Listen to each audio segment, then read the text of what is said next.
নমস্কাৰ, মই ৰুণু দাস। আজি দিনৰ সাজত কি বনাম আপোনালোকক দেখাম। আজি বনাম মই পটল সৰিয়হ। আপোনালোকে চাব কেনেকুৱা লাগে। আজি বনাম এই পটল আৰু সৰিয়হ দি বনাম। আৰু কণী দুটা বইল কৰি লৈছোঁ। আজি দিনৰ ভাগত কণী খাম। তাৰপিছত এই মছলা পিচি লৈছোঁ, সৰিয়হ, জিৰা গোটেইখিনি মিক্স কৰি আদা নহৰু দি জলকীয়া দি পেষ্ট কৰি লৈছোঁ। আজি এনেকৈ মই পটলৰ চব্জি বনাম। যদি ভাল লাগে লাইক শ্বেয়াৰ কমেণ্ট ছাবস্ক্ৰাইব কৰিব। বহুত কষ্টৰে মই ভিডিঅ' বনাই আপোনালোকক দেখাম। তাৰপিছত আকৌ মই আজি হান্দিত ভাত বনাইছোঁ দেই। মানে ল'ৰাটোৱে কৈছে কি হান্দিত ভাত খাব।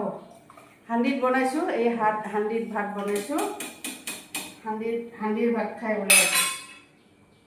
গতিকে মই এতিয়া বনোৱা আৰম্ভ কৰোঁ, আপোনালোকে চাই থাকিব। এই দিলোঁ তেল, তাৰপিছত এই আদা নহৰু সৰিয়হ পেষ্টখিনি দিম তেলত। এয়া দিলোঁ।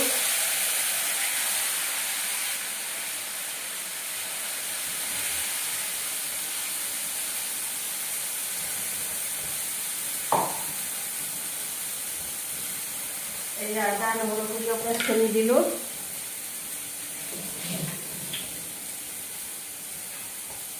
এতিয়া এইখিনি মই ভাজি ল'ম। সৰিয়হখিনি মছলাখিনি মই ভাজি ল'ম। এয়া ভাজি লৈছোঁ। তাতে এতিয়া মই দিম ৰং গুড়া দি ৰং দিলোঁ।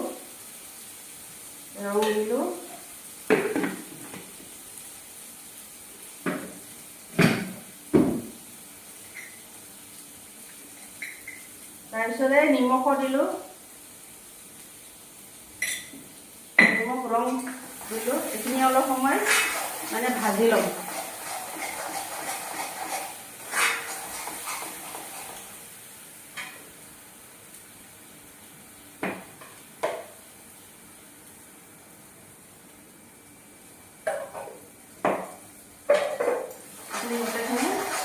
অলপ মানে ভাজা খোৱা মানুহ আদা দি।